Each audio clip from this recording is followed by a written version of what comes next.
Pasensya na po kayo na istorbo namin ang inyong ano. Kamusta? Okay. Thank you. Kamusta? Milan, ate! Wow! Pansit! O, di ba nakikain pa ako?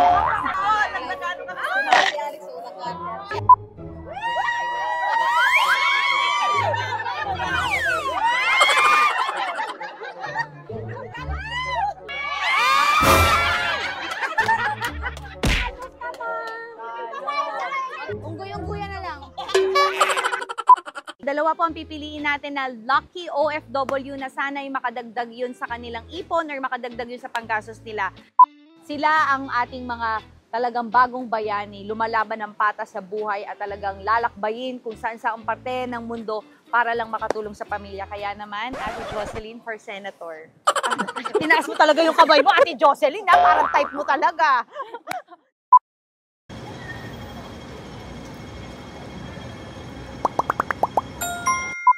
Hi! Day 2 na tayo ng ating pagiging OFW at nakita nyo naman na hindi ako pinatulog ni Ate Jocelyn doon sa bahay nila dahil medyo masikip pero gusto ko makapag-relax ng maayos si Ate Jocelyn. So ngayon, ang gagawin naman natin ay ihahatid natin ang ating alaga sa kanyang mga aktibidades ngayong weekend. Kasi kahit Sabado, meron pa rin mga klase si Peito ang ating alaga. Kasama tayo ni Ate Jocelyn kasi ako pala yung si Ate Jocelyn ngayon. So, inaantay ko na lang sila bumaba kasi andun yung amo nila ngayon. So, dito na muna tayo. Abangan na muna natin sila.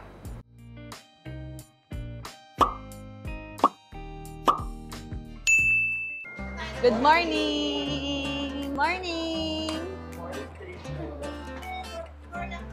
Iyan, ang taga ko pa yan ginising. Ginising pa yung yun ng amo mo nandun pa. gising na sila, papasok na.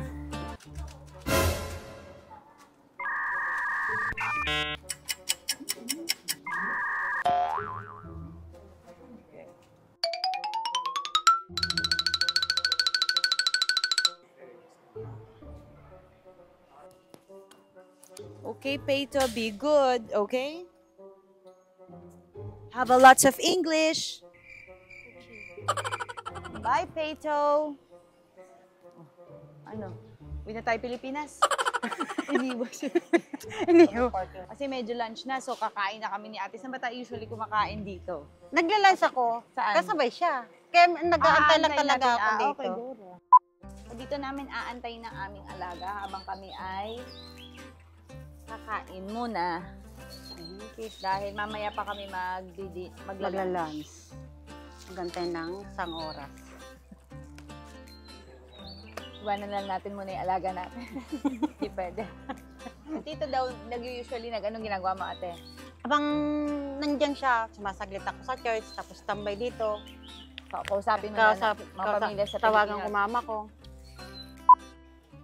Dito lang, tatayo ka lang talaga, magantay. So, aantayin na lang uli namin ang aming alaga dahil mamaya naman meron pa siyang swimming class. Pero yung swimming namin, sinasabi ko, baka mag-zoom na lang yun. Meron namang lababo, doon na lang siya sa lababo. Pwede ba yun? Hindi daw pwede. Oh, where we go? Where we eat? Ha? Not there? How's your English? Good? What do you want? Let's order.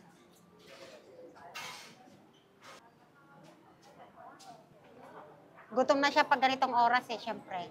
Yung klase niya. Like us here? You want Alex, sabi yung auntie? I'll go back to work.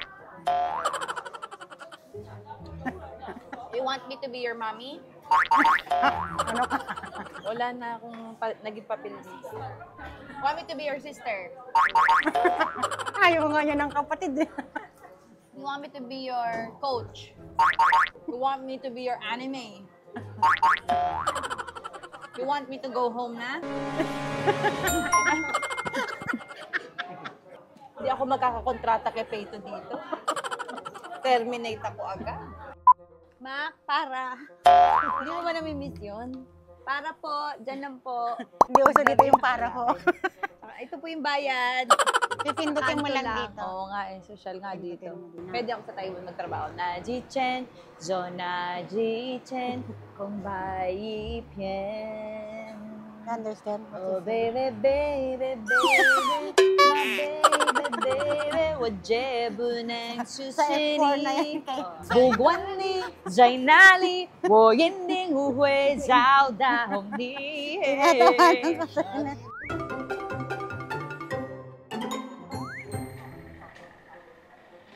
Tinitingnan pa niya kung nandiyan talaga yung totoo. Hinahanap ka niya.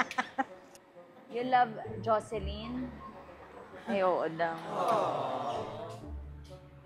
Papahinga na kami. Teka. Ay, ate, hindi na ako pwede pumasok.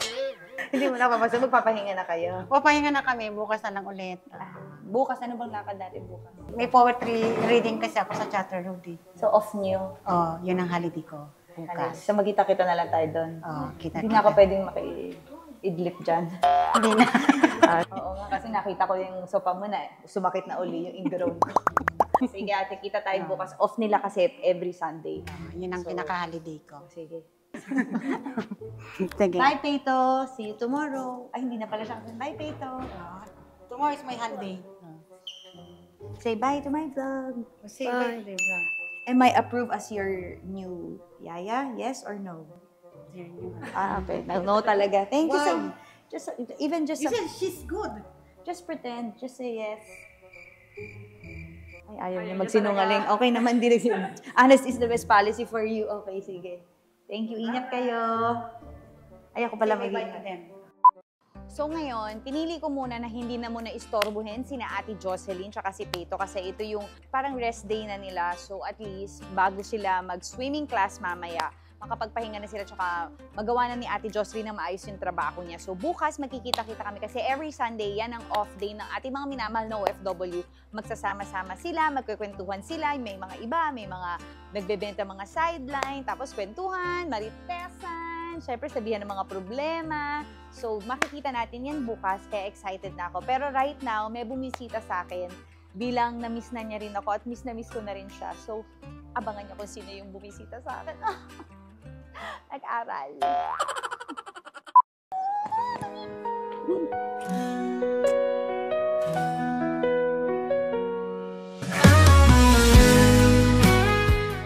Miss na miss mo kita, asawa ko.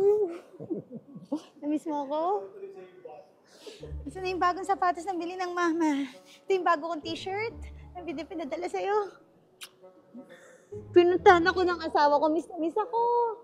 For the weekend. Sasabay na siya uwi sa akin. Yay! Saan ka nag-aral? Saan ka nag-aral? Yun ang panlalanda in a subtle way. Ngayon ay Sunday, so off natin. Kaya ngayon ay pupuntahan natin ang mga kapwa nating OFW dito at makikihay tayo sa kanila. Di ba, ate? Oo. Hello! Makikita niyo na ngayon yung buhay namin pag Sunday. Pag Sunday. Yung nakaupo lang sa tabi-tabi. Ang palipas ng oras, may kipagkumusta Ayan na, may tong itsan ba dito? Kamusta po? Oh. Anong meron dyan? Sino ho nagluto? Kami po. Kami po. Sino ho nagluto? Kayo lang? Opo. Ambag-ambag na sila. Ambag-ambag. Thank you po. Thank you. Pasensya na po kayo na istorbo namin ang inyong ano. Kamusta? Thank you.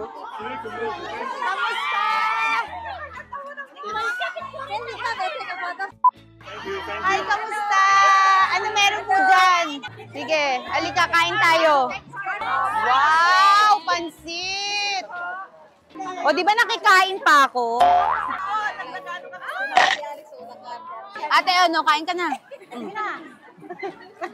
Singi pa ako. Sige na. Ang galing mo naman magluto. Halika nga, kung tayo sa lito. Ipapatikim ko sa asawa ko, matutuwa asawa ko. Mikey! Yung asawa ko parang may kahalikan na doon. Mikey! Pinakain ako.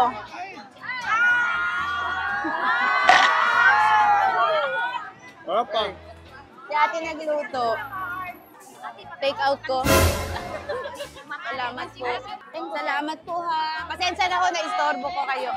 Para tayo nakikipiesta. Para may buffet.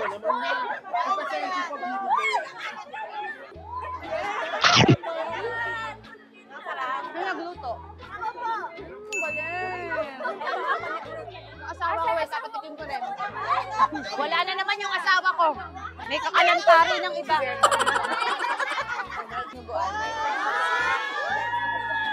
Wala pa.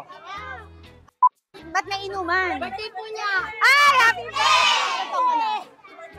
43. Bukal ng 42. Happy birthday! Ano pangalan mo ate? Happy birthday, G! Wala pa. Mikey! Halika ka na rito. Tumagay ka na rito. Happy, happy, happy birthday. Oh, birthday. Oh. Birthday po namin. Din, din. Chaser. Ito maganda yung posisyon ni nanay, oh. Pwede ba makatikim ng kape mo? Magkano po? 6 daw. Pagbilan, ate!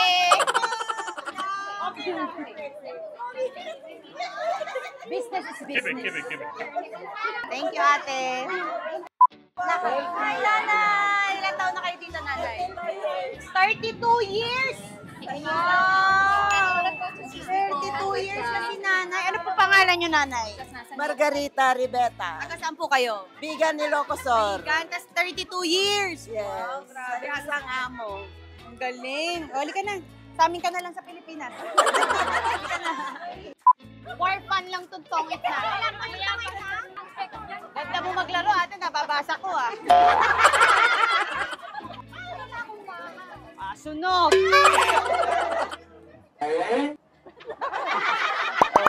OA lang. Bigyan mo nga ako sa isa.